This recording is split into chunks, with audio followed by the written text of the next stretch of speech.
Na aula de hoje, nós falaremos sobre probabilidades, capítulo 2, parte 1. O sumário da nossa aula consta de uma introdução, o que são eventos, definições não axiomáticas de probabilidade, espaço de probabilidade, medidas de probabilidade e sigma-lógica. Introdução. A maior parte dos fenômenos estudados nas diversas áreas da ciência possui um componente de incerteza e, por isso, são conhecidos por fenômenos aleatórios. A probabilidade é a área apropriada para estudar essas incertezas. É a base em que todos os métodos estatísticos são construídos, fornecendo regras matemáticas para entender e analisar os padrões de aleatoriedade dos fenômenos sob observação.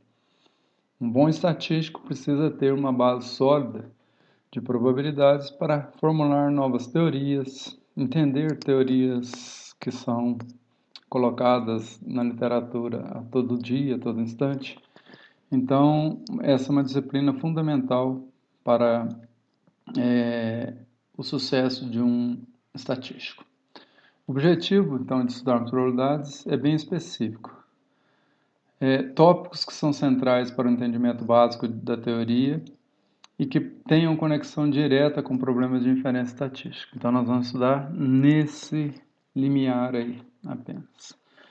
E vamos estudar as definições fundamentais, considerar alguns axiomas, propriedades básicas, interpretações e propriedades de probabilidade. Bom, um conceito muito importante é o conceito de eventos. A entidade fundamental para as quais as probabilidades são atribuídas e são esses eventos. Então, o que são eventos? Qual a definição de eventos? Um elemento ômega do espaço amostral ômegazão é um resultado, como nós vimos na aula anterior. Então, o ômegazão ele é formado de elementos. Um conjunto de resultados, ou equivalentemente um subconjunto qualquer do espaço amostral, para o qual possamos mensurar sua probabilidade, é denominado de evento. Não basta ser um subconjunto do ômega para ser um evento. É preciso que nós possamos mensurar sua probabilidade. Como possíveis eventos são incluídos o conjunto vazio, que a gente vai representar por φ, e o próprio espaço amostral, que é o ômega. Um evento é considerado simples quando ele é formado por um único resultado, um único elemento de ômega, ou composto quando é constituído de mais de um elemento do espaço amostral. Simples, um elemento só, composto, mais de um elemento. Devemos definir o que significa dizer que um evento A ocorreu. Então, a definição 2.2 fala da ocorrência de um evento. Então, um evento ocorre quando o resultado do experimento é um elemento do evento. Então, se o resultado pertence ao evento, aquele subconjunto de ômega que é mensurável, que a gente pode atribuir probabilidades, então a gente diz que aquele evento ocorreu. Se o resultado do experimento não pertence ao evento, então o evento não ocorreu. Formalmente, se W é o resultado do experimento, quando A pertencente a ômega, então o evento A terá ocorrido se e somente se ômegazinho pertence a. O resultado do experimento pertence ao evento. Eventos disjuntos ou mutuamente excludentes ou exclusivos. Mutuamente exclusivos ou mutuamente excludentes. Tá? Então, eventos mutuamente excludentes são o quê? Então, nós temos um conjunto A1, A2, AN, e esse conjunto de eventos são ditos mutuamente excludentes ou exclusivos se eles não tiverem resultados em comum.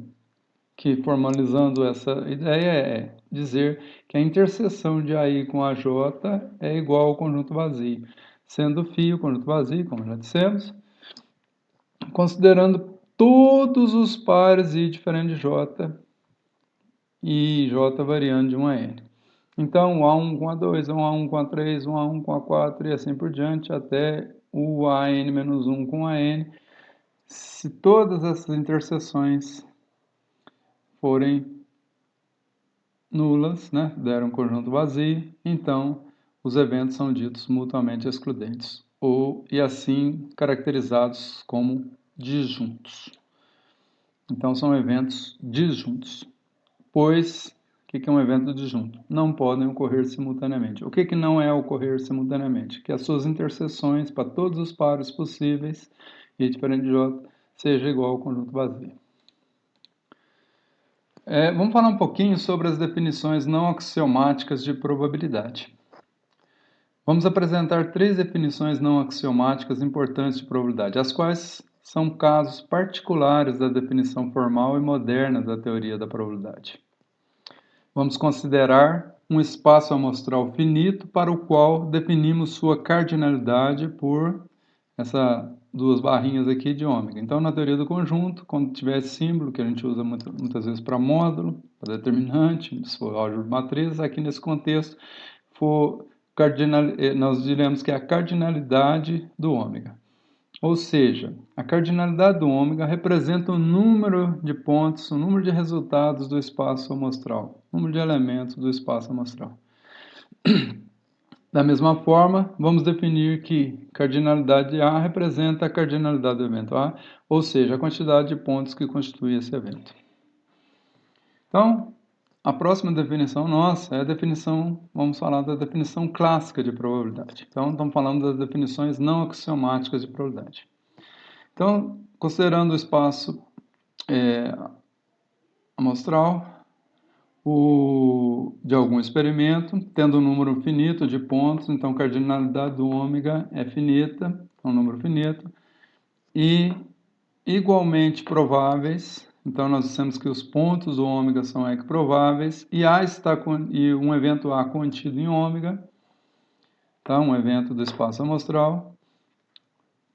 Então, considerando o A, um evento, e cardinalidade de pontos equiprováveis desse espaço amostral. Então, esse evento contém cardinalidade A pontos, então a probabilidade deste evento é simplesmente dada por probabilidade de A ocorrer, é a cardinalidade do A sobre a cardinalidade do ômega. Então, pela definição clássica, como A está contido ou é o próprio ômega, então a cardinalidade de A, o número de elementos de A, é menor ou igual à cardinalidade de ômega. Portanto, esse P de A é um número menor ou igual a 1. E, obviamente, maior que 0. Então, 2 limitações da definição clássica que restringem seu uso para se criar uma teoria geral de probabilidade. Quais são elas? A primeira, o espaço amostral deve ser finito. Ou seja, a cardinalidade do espaço amostral tem que ser menor que infinito, ou seja, tem que ser um número finito.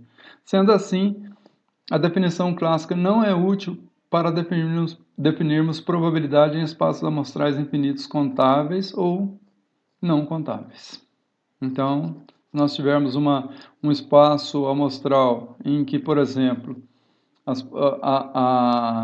os valores do experimento sejam os números inteiros não negativos, então de 0 a infinito. Então, a cardinalidade do ômega é infinita e, portanto, não dá para usar essa definição de probabilidade. Não podemos computar a probabilidade por causa disso. Os resultados do espaço amostral necessitam ser equiprováveis, pois, em caso contrário, a definição clássica não é aplicável. As situações em que os pontos do espaço amostral são equiprováveis, a princípio, representam o caso de ocorrência dos fenômenos naturais menos frequentes nas situações reais. Então, é bastante limitado. Mesmo que nós tenhamos cardinalidade finita do ômega, muitas vezes nós não podemos usar porque os resultados não são equiprováveis. E, então, essa definição não se aplica. Uma segunda definição de probabilidade é a frequentista, não axiomática, na qual as probabilidades são medidas em repetições exaustivas do experimento de interesse. Em várias repetições do experimento de interesse, em geral isso é feito em computador, na maioria das vezes. Então, a definição 3.2, na definição 3.2 apresentamos a definição frequentista de probabilidade.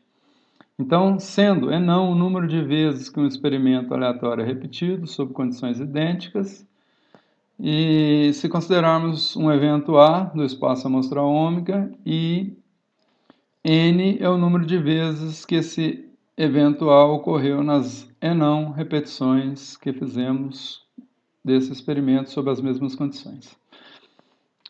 Portanto, a probabilidade de ocorrência de A é dada por probabilidade de A é o limite quando n tende para infinito da razão n sobre não. Quantidade de vezes e não repetições que fizemos o experimento que o evento A ocorreu, né, sobre o número total de repetições do experimento. Então, à medida que o número de repetições não, que esse experimento foi repetido em condições semelhantes ou idênticas, vai para infinito, esse limite que dá a probabilidade de A. Bom, uma das vantagens da probabilidade frequentista sobre a clássica é a não exigência de que o espaço amostral ômega seja finito. Então, não precisamos ter espaço amostral ômega finito. Então, não precisamos ter cardinalidade finita, menor que infinito. Pois a frequência relativa, né, o n sobre não, independe se é finito ou infinito. Também, essa razão, n sobre não, ela independe do fato de que os pontos de ômega sejam equiprováveis, constituindo uma segunda vantagem. Então, nós temos essas duas vantagens. Não precisamos de espaço amostral finito e muito menos que sejam equiprováveis. Ótimo. Bom, mas não é só coisas boas que tem, né? Nesse caso. As grandes vantagens são a dificuldade de garantir com bases teóricas sólidas, do ponto de vista matemático, que esse limite dessa razão, quando o E não vai para infinito, terá convergência para a probabilidade de A. Não há como garantir isso com bases teóricas sólidas. A experiência nos mostra, os trabalhos de simulações nos mostram que isso aí funciona muito bem. Mas matematicamente não se tem uma prova teórica com fundamentos sólidos para provar isso. Mesmo havendo essa convergência deste limite para a verdadeira probabilidade, ainda carecemos de bases sólidas para responder à questão de como podemos observar um valor limite de uma sequência infinita de repetições do experimento. Pois, como é que nós fazemos uma sequência no computador? Não vezes, mas nós não podemos fazer não tender para o infinito no computador. Nós temos que limitar esse valor de repetições do nosso experimento aleatório. Então, nós nunca vamos poder observar esse limite em repetições sendo feitas numa máquina, ou mesmo fazendo uma simulação na vida real de algum experimento, nós não poderemos fazer infinitas vezes aquele experimento. Então, nós nunca teremos a base, a resposta correta para aquele limite. A terceira, então, definição envolve opiniões e juízos pessoais, sendo denominada de probabilidade subjetiva. Então, a definição 3.3, definição subjetiva de probabilidade. Então, a P de A, a probabilidade de um evento A, é um número real entre 0 e 1, que nós vamos escolher para expressar as nossas crenças pessoais da probabilidade de ocorrência daquele evento A, que está contido no espaço amostral ômega. E esse número escolhido para ser a probabilidade A entre 0 e 1 é chamado de probabilidade subjetiva de ocorrência do evento A. As probabilidades subjetivas, elas variam por razões óbvias de acordo com as crenças e juízos dos indivíduos que estão atribuindo probabilidades ao evento, obviamente, né? Uma das vantagens da probabilidade subjetiva é que ela pode ser atribuída em experimentos que não podem ser repetidos, como, por exemplo, a probabilidade de que haverá seca no próximo ano. Uma vez passado o próximo ano, houve ou não houve a seca, nós não poderemos repetir aquele ano mais, nunca mais. Porque se a gente falar o próximo ano, será outro ano. A inferência bayesiana também utiliza muitas vezes de probabilidades subjetivas, e elas são importantes para incorporar as crenças e juízos do pesquisador na inferência estatística a despeito daquele problema que ele está estudando. Bom, então, para a gente falar um pouquinho sobre o conceito axiomático, né, que é a teoria de Kolmogorov, vamos falar um pouquinho sobre espaço de probabilidade, medida de probabilidade e sigma álgebra. O espaço de probabilidade é um importante conceito para a definição e cálculo das probabilidades. Vamos considerar o espaço amostral ômega correspondente ao conjunto total de elementos dos resultados possíveis em que um experimento aleatório pode ocorrer. Como já fizemos isso no primeiro capítulo, nas aulas presenciais, e mesmo essa aula a gente já havia dado essa aula. Nós estamos repetindo aqui para a consolidação, uma aula de revisão. Consideraremos esse conjunto F, como uma coleção de subconjuntos de ômega, para o qual podemos calcular probabilidades. Então, F é um conjunto dado pela coleção de subconjuntos de ômega, para o qual podemos medir probabilidades. E vamos considerar uma função P maiúsculo, que fornece as probabilidades de qualquer evento dessa coleção de subconjuntos de ômega, ou seja, coleção de eventos. E também os próprios conjuntos ômega e F podemos definir o espaço de probabilidade como o seguinte. Então, considerando P, que é uma medida das probabilidades de um evento de F, o ômega e o F, vamos definir então o que é um espaço de probabilidade. Então, aqui está a definição 4.1, espaço de probabilidade. O que é um espaço de probabilidade? O espaço de probabilidade é um construto matemático, uma regra matemática feita para modelar um experimento consistindo em 3 estados que ocorrem aleatoriamente, um experimento consistindo de estados que ocorrem aleatoriamente se subdivide em 3 partes, né? São 3, na verdade, 3 estados mesmo. O espaço amostral ômega, que é o conjunto de todos os possíveis resultados de um experimento aleatório. O conjunto de eventos F, em que o evento A pertencente a F está contido em ômega. Então, um evento que pertence a F, ele está contido no espaço amostral. E nesse conjunto de eventos F, deve-se incluir o conjunto vazio φ e o próprio espaço amostral ômega, sendo denotado por sigma álgebra. Mais tarde definiremos cada uma dessas partes aí. Este conjunto também é conhecido como espaço de eventos. Então, esse conjunto de eventos F será o conjunto que sempre contém o φ e o ômega e outros eventos, que tem uma regra para isso, nós poderemos atribuir probabilidades a esses eventos. E esse conjunto também é chamado de espaço de eventos ou que é mais comumente conhecido como sigma álgebra. A função P, então F, é uma sigma álgebra, ômega é o espaço amostral, e finalmente a terceira parte, o terceiro estado aqui, é a função P, que mapeia o espaço de eventos no 0,1, né, no segmento de reta 0,1 dos números reais. É uma medida de probabilidade definida na sigma álgebra F. Então, vai mapear F. Então, essa função se aplica a todos os elementos desse conjunto de eventos e vai mapear os valores para o 0,1, para os números reais entre 0 e 1, intervalo 0, 1. Essa tripla, espaço amostral, sigma álgebra F e medida de probabilidade P, é denominada de espaço de probabilidade. Então, pela definição anterior, 4.1, percebemos que o espaço de probabilidade representa uma descrição completa do experimento. Bom, vamos ver então cada uma das partes que ficaram, porque o espaço amostral nós já mencionamos várias vezes nessa própria aula a definição dele implicitamente, já havíamos definido em aula presencial anteriormente. Uma coleção de subconjuntos do espaço amostral ômega é uma sigma álgebra F se essa coleção possui as seguintes propriedades. O espaço amostral ômega pertence a F. Então, primeira condição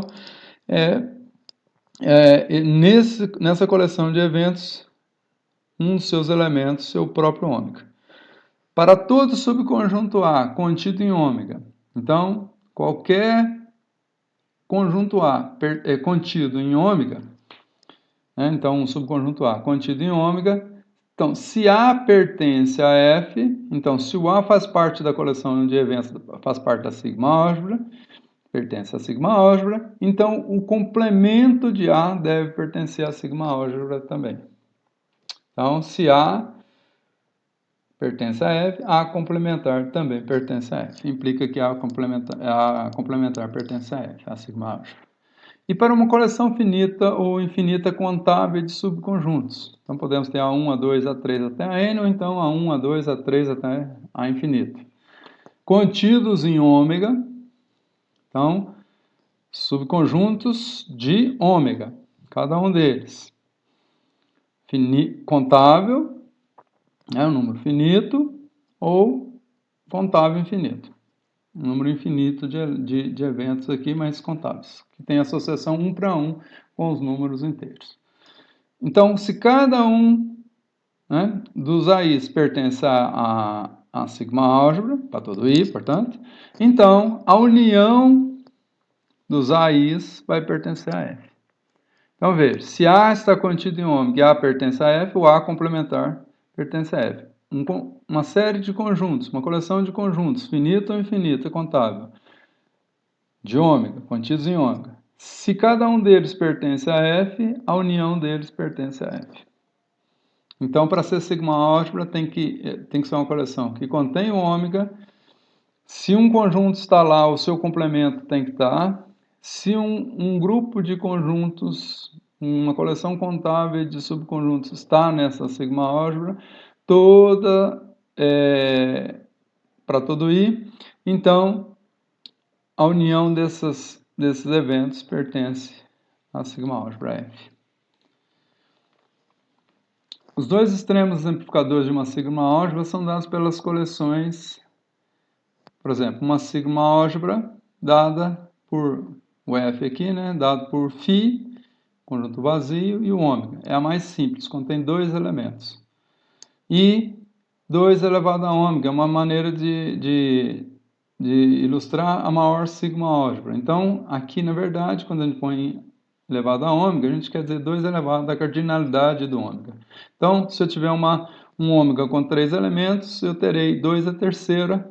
Então, a maior sigma álgebra aqui terá 8 elementos. E a menor, sempre 2. Qualquer que seja a cardinalidade ômega. Pelas leis de Morgan, se a interseção... Então, depois, se vocês quiserem, vocês pesquisam um pouquinho sobre as leis de Morgan. Se a interseção de AIs, né, de subconjuntos AIs, de I variando de 1 a infinito, então, interseção de um número contável, não contável infinito, né? Desculpe, contável infinito, de eventos. A interseção desses eventos pela lei de Morgan é igual à união dos complementares desses eventos, de 1 a infinito, complementar. Então, a união dos AI complementares, complementar. Complementar da união. Podemos verificar também que a união dos AIs é igual à interseção dos AI complementares, complementar. Então, interseção corresponde à união dos complementares, complementar. União dos AIs, interseção dos AIs complementares, complementar. Então, daqui, se a gente coloca o complementar aqui, sai o complementar aqui, e aí a gente tem outras regras, pelo menos mais 2 regras que podem ser derivadas dessa regra da lei de Morgan. Então, nós dissemos na propriedade 3 da definição de uma sigma álgebra que a união de AI pertence a F, né? Sendo cada AI pertencente a F, então a sua união vai pertencer a F também.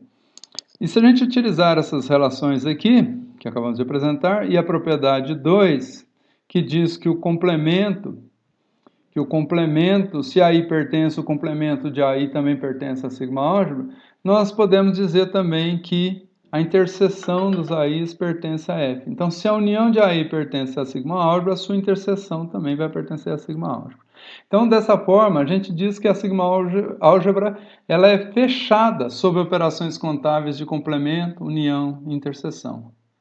Das propriedades 1 e 2 da definição 4.2, das propriedades 1 e 2 dessa da definição da sigma álgebra, podemos concluir que o conjunto vazio pertence à sigma álgebra também. Por quê? Porque o conjunto vazio é o complemento do espaço amostral. Então, se pela regra 2, o que nós dissemos?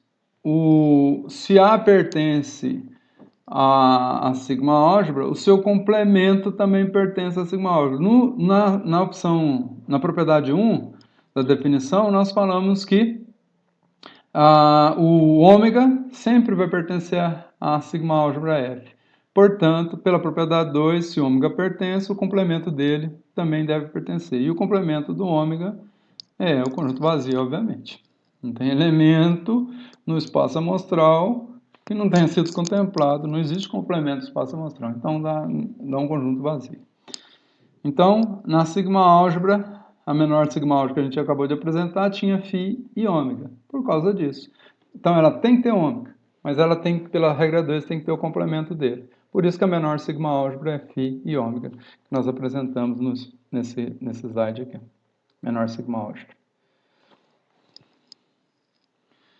Bom, e por último, a medida de probabilidade. A medida de probabilidade P é uma função que mapeia os elementos da sigma álgebra F em 0,1, no intervalo 0,1 dos reais. Mapeia uma sigma álgebra F nos subconjuntos reais determinado pelo intervalo 0,1, com as seguintes propriedades. A probabilidade do ômega, que é um dos elementos da sigma álgebra, é sempre 1, em que ômega é o espaço amostral. Se A pertence a F, então P de A é maior ou igual a zero. Então, só vamos poder atribuir propriedades, veja, que essa função ela tem domínio em F, na sigma álgebra. Então, se A pertence a sigma álgebra, P de A é maior ou igual a zero. Então, por exemplo, quando que P de A seria igual a zero? Por exemplo, se A for φ. Então, P de φ é zero. E a terceiro axioma dessa definição é considerando que AI pertence a F para todo I. Então, nós temos A1, A2, A3, até A infinito, um conjunto contável infinito de eventos pertencentes à sigma álgebra. Então, a probabilidade da união de AI vai ser dada pela soma das probabilidades dos AIs. Então, a probabilidade da união vai ser a probabilidade da soma. Se para todo I diferente de J, a interseção for φ, for conjunto vazio. Ou seja, se os AIs forem eventos disjuntos. Tá? Então, a probabilidade da união é a soma das probabilidades dos eventos, propriedade muito importante, chama aditividade da probabilidade. A probabilidade da união é a soma das probabilidades dos eventos dessa união, se esses eventos que estão contidos nessa união forem disjuntos, ou seja, se para todo par que você considerar, I diferente de J, a interseção é sempre o conjunto vazio. Caso contrário, se isso não ocorrer, a probabilidade da união não é mais a soma das probabilidades. Essa definição é extremamente importante. Então, quando definimos evento, nós dissemos que se trata de um subconjunto mensurável do espaço amostral ômega. Então, se A é um evento, queremos dizer que A é mensurável. O que significa que A está contido em ômega e A pertence a sigma álgebra. Além de que a medida de probabilidade de P de A maior ou igual a zero existirá. Então, dizer que é mensurável é porque o A pertence a sigma álgebra. Somente subconjuntos de ômega pertencentes a sigma álgebra serão mensuráveis. Serão, portanto, eventos. Nem todo subconjunto de ômega será um evento. Tá? Por quê? Porque se esse subconjunto não pertencer a F, a sigma álgebra, ele é não mensurável e, portanto, ele não é um evento. Ele é um subconjunto de ômega, mas não é um evento. E todo evento é mensurável, a gente pode atribuir probabilidade. Por quê? Porque a probabilidade tem domínio em F. Então, somente eventos da sigma álgebra podem receber essa medida, pode sofrer a ação dessa função. Se A pertence a F, então necessariamente A está contido em ômega. Mas se A está contido em ômega, não necessariamente implica que A pertence a F. Tá? Então, isso é importante que se destaque. Então, todo evento da sigma-álgebra, todo elemento da sigma-álgebra está contido em ômega. Mas nem todo subconjunto de ômega será um elemento da sigma-álgebra, em outras palavras. Aqui tem um exemplo. Se ômega é esse conjunto 1, 2, 3 de valores, então uma F aqui, esse subconjunto essa é a coleção de subconjuntos de ômega, é denotada aqui por F, né? Esse F diferente aqui. 1, 2, 3, que é o próprio ômega. 1, 2, 3 e o conjunto vazio é uma sigma-álgebra. Por quê? Ora, 1, 2, 3 é o ômega. O conjunto vazio está na sigma-álgebra. Se eu tenho um subconjunto aqui, 1, 2, que está contido em ômega, então, se isso aqui chamar de A, o A complementar, que é o 3, está contido em ômega. A união deles está contida nessa coleção de eventos, que é 1, 2, 3. Portanto, isso é uma sigma-álgebra. Mas esse conjunto aqui não é. Por quê? O que está faltando aqui? Está faltando o ômega. 1, 2, 3. Porque não contém o espaço para mostrar ômega. Então, para ser uma sigma-álgebra, o conjunto, a coleção de eventos, a coleção de subconjuntos de ômega, necessariamente deve conter o ômega. Esse aqui não contém o ômega. Então, esse conjunto D não é uma sigma-álgebra. O conjunto F é.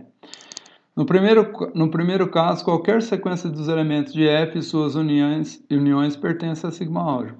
Se A, 1, 2 pertence a F, então facilmente constatamos que A está contido em ômega. Mas, para B, 1, 3, o subconjunto 1, 3, vemos que B está contido em ômega. 1, 3 é um subconjunto de 1, 2, 3. Mas B não pertence, 1, 3 não pertence à sigma-álgebra. Cadê o elemento 1, 3 aqui, o conjunto 1, 3? Não tem nessa sigma-álgebra. Então, o subconjunto B não é um evento, pois para ele não poderá ser atribuída probabilidade. Portanto, ele não é mensurável.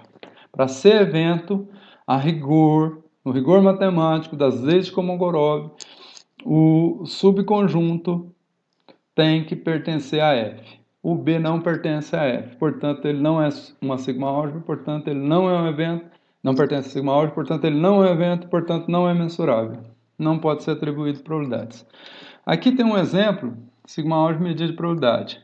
Temos um conjunto de resultados de um experimento que são representados aqui pela letra ABC. Então, nosso ômega são um conjunto constituído desses 3 elementos aqui, ABC.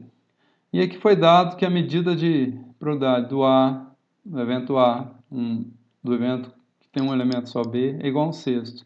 E a probabilidade de C ocorrer é igual a 2/3. Consideramos também uma sigma-álgebra para todos os 2/3. Então, 2 elevado a ômega. São 3 elementos, então 8. Então, nós vamos fazer a maior sigma-álgebra possível aqui, que é o subconjunto de eventos de ômega F. Então, nós temos φ, conjunto vazio, o A, o B, o C, os elementos individualmente, AB, AC e BC, as combinações 2 a 2 e o próprio ômega. São todos os 8 possíveis subconjuntos de ômegas, e isso é uma sigma-álgebra. A união de qualquer um deles pertence a AB, união, está aqui o AB. O ABC, a união deles é o próprio ômega. O B e o C, se eu fizer a união B e C, vai dar BC, está aqui. Se o A contém, o complemento dele deve estar. Se o A, qual que é o complemento do evento A? É o B e C, está aqui. Então, se nós aplicarmos as propriedades de uma sigma-álgebra, a gente verá que ela atende todas aquelas propriedades da definição de uma sigma-álgebra. A figura a seguir ilustra o mapeamento de cada um desses elementos, que é a medida de probabilidade.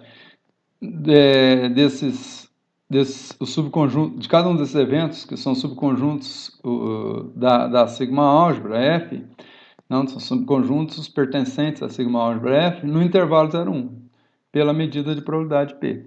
Então, devemos observar que, por exemplo, P de AC, então o A o que que é o evento AC? Ele pode ser interpretado como uma união de eventos simples. Um evento contém só o A e um outro evento que contém só o C. Então, o evento AC é a união do evento que contém só do evento A, que contém só o elemento A, o evento simples, e o evento que contém só o evento simples que contém só o elemento C. Vamos chamar o A1 e A2. Então, a probabilidade da união do A1 e A2, quem que é a união do A1 e A2? O AC, que é essa probabilidade está aqui. É a soma das probabilidades. Por quê? Pela terceira propriedade, a atividade das probabilidades. Por quê? Porque o subconjunto A1, que contém o elemento A, interseção com o A2, que contém o elemento C apenas, a interseção dos dois é o conjunto vazio. Eles não têm interseção comum, então são eventos disjuntos. Então a probabilidade da união deles é a soma das probabilidades de seus elementos individuais. A probabilidade do A foi dada como 1/6, a probabilidade do C foi 2/3. 1/6 mais 2/3, 5/6. A probabilidade do φ é a probabilidade de um conjunto que não tem elemento nenhum, 0. A probabilidade do 1, 2, 3 é a probabilidade do ômega. É 1/6 mais 1/6 pela atividade da probabilidade mais 2/3. Então 1/6 mais 1/6 dá 1/3, que é 2/6, mais 2/3, que é a probabilidade do C. Então, a probabilidade do ômega, que é 1. E assim para todos os casos, aqui são exemplos. Então, aqui está o φ, mapeia um valor 0. O ômega, mapeia o valor 1. O B é 1/6. O A é 1/6. Então, essa função que vai daqui, da f, para a reta dos reais entre 0 e 1, é a função p que está aqui, ó, no nosso esquema. Aqui está a reta dos reais e aqui o intervalo 0, 1. Veja que todas as propriedades da sigma álgebra F foram mapeadas no intervalo 0, 1, de acordo com a definição de medida de probabilidade que fizemos. No caso particular de espaços amostrais reais, ou toda a reta real, ou um intervalo dela, o assunto é muito técnico e vamos apenas tecer alguns comentários mais gerais. Então, vamos falar um pouquinho sobre sigma álgebra de Borel B. Vamos falar da definição dela. A sigma álgebra de Borel é aquela sigma álgebra gerada a partir de um espaço amostral ômega, dado por um intervalo real AB, com B maior que A. Essa sigma álgebra é a menor sigma álgebra gerada por todos os intervalos do tipo XY de números reais entre A e B, ou seja, em notação, sigma álgebra de Borel, que é esse B bonitinho aqui, é igual a menor sigma álgebra gerada pelos intervalos XY com x menor que y pertencente ao ômega. O nosso ômega é o intervalo AB. Pode ser menos infinito a mais infinito, tá? E pode ser um número finito aqui, um infinito aqui. Então, isso não importa. Sendo que entendemos por sigma a menor sigma álgebra gerada pela coleção de eventos, como eu já havia lido ali na hora de explicar. Então, a sigma álgebra de Borel, ela é para os resultados de experimentos cujos os valores do ômega são intervalos da reta real, união de intervalos ou toda a reta real. Então, muitos experimentos já retornam números reais dentro de uma certa faixa de números reais. Por exemplo, se a gente está medindo peso de pessoas, então o A seria 0 e o B é infinito. Então, seria a semirreta dos reais de 0 a infinito. O nosso ômega. Então, a nossa sigma álgebra de Borel seria a menor sigma álgebra de intervalos xy entre 0 e infinito, tá? Em que o y é maior que x, obviamente.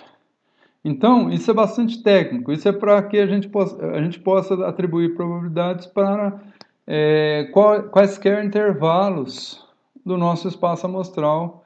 Então, a gente usa a sigma álgebra de Borel e a gente vai ver que a medida de probabilidade vai depender de integral, medida de Lebesgue e assim por diante. Então, para a gente finalizar essa parte, da definição de probabilidade é possível derivar muitas famosas fórmulas conhecidas, como, por exemplo, né, a fórmula da inclusão e exclusão. A probabilidade de A união com B é a probabilidade de A mais a probabilidade de B menos a probabilidade da interseção. Como é que é gerado isso? Então, se a gente usar as propriedades de probabilidade, a gente chega nisso. Se a gente soubesse que A e B são conjuntos disjuntos, então a interseção seria vazia. Então esse P de φ aqui seria zero. Então seria P de A mais P de B estaria de acordo com a definição de probabilidade que apresentamos, a propriedade 3 da aditividade das probabilidades. A probabilidade da união de eventos é a soma das probabilidades quando eles são disjuntos. No caso, não sendo disjuntos, aparece isso aqui. Por que aparece? Então a gente vai derivar isso numa próxima aula. E isso pode ser estendido. A união de N eventos. A probabilidade da união de N eventos é a soma das probabilidades individuais menos a soma das interseções 2 a 2 para todos os pares, mais a soma das interseções triplas, menos a soma de todas as interseções quádruplas, mais a soma de todas as interseções quíntuplas, menos a soma das interseções sextuplas e assim por diante, né? Até finalizar aqui na interseção de todos os n eventos da união. Então, menos 1 elevado a n mais 1, então se pode ser menos ou mais, dependendo se o n é par ou se o n é ímpar. Então, com isso a gente encerra essa primeira parte importante de alguns conceitos fundamentais para a gente entender probabilidade.